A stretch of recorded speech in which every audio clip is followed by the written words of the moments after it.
Je m'appelle El Hadji Baba Sakho.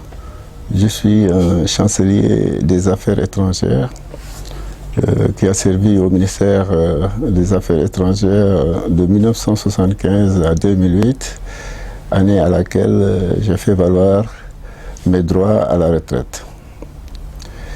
Par la suite, en 2010, j'ai eu l'opportunité de servir à l'APIX en qualité de chargé du protocole. J'étais également le point focal de l'APIX dans le cadre de son partenariat avec le ministère des Affaires étrangères. Et je m'occupais également de la liaison entre l'APIX et les ambassades du Sénégal à l'étranger, et aussi entre l'APIX et les missions diplomatiques accréditées à Dakar. Toujours dans le cadre de mes activités à l'APIX, je collaborais avec les services marketing et communication pour l'organisation des événements tels que forums, séminaires et autres rencontres. Et à l'occasion de ces manifestations, il m'arrivait souvent de préparer des discours pour le top management de l'APIX.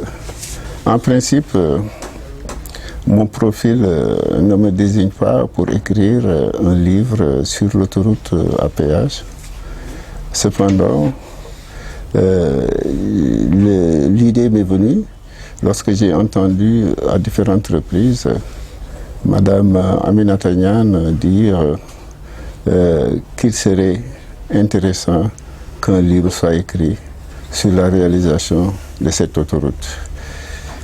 Il se trouve qu'à l'époque, je pensais la même chose puisque je vivais la réalisation de cette autoroute-là de l'intérieur avec les équipes de l'APIX, et je trouve qu'il se passait tellement de choses qui méritaient d'être racontées au public, d'être racontées dans un livre. J'aime dire que je me considérais comme un élément embedded, le mot anglais pour dire un élément embarqué, un élément intégré avec les troupes combattantes qui, ici en l'occurrence, sont les soldats de l'APIX qui étaient engagés à réaliser cette autoroute qui était inédite au Sénégal et même dans une grande partie de l'Afrique. L'axe principal de mon propos était de décrire le volet qui était le plus difficile et qui consistait à la libération des emprises. Parce qu'il ne faut pas oublier qu'entre Dakar et AIBD, près de 41 000 personnes ont été déplacées. Donc il s'est passé beaucoup de choses et ce déplacement a eu lieu de manière apaisée. Et c'était, comme il a été dit d'ailleurs à différentes reprises, que c'était la première fois qu'en Afrique, ou même dans le monde, qu'on déplace autant de personnes sans que ce soit une guerre ou une catastrophe naturelle. Donc l'axe principal de mon propos était d'évoquer ce volet de libération des emprises. Et par la suite, pour donner plus de substance au livre, j'ai fait des recherches sur l'histoire des infrastructures au Sénégal. Et ensuite, j'ai aussi évoqué les autres volets de la réalisation de l'autoroute et les différentes étapes, et tout comme j'ai mis des éléments de contexte.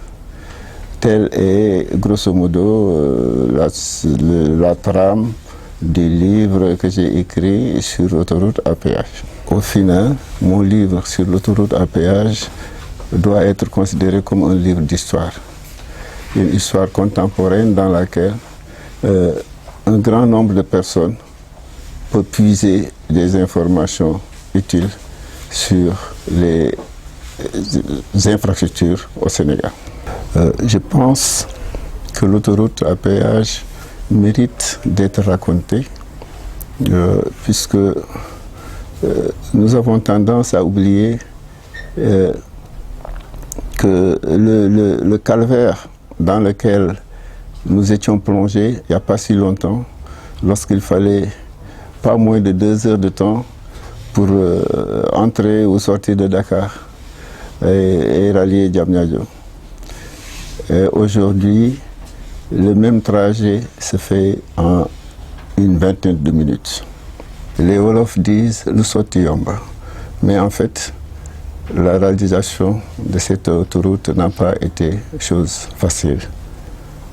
Outre la vision de son promoteur et l'engagement de son premier ministre d'alors, il a fallu la compétence et la détermination du maître d'ouvrage délégué qu'est l'APIX pour mener à bien le projet. C'est la réalisation de cet ouvrage emblématique que nous racontons dans ce livre.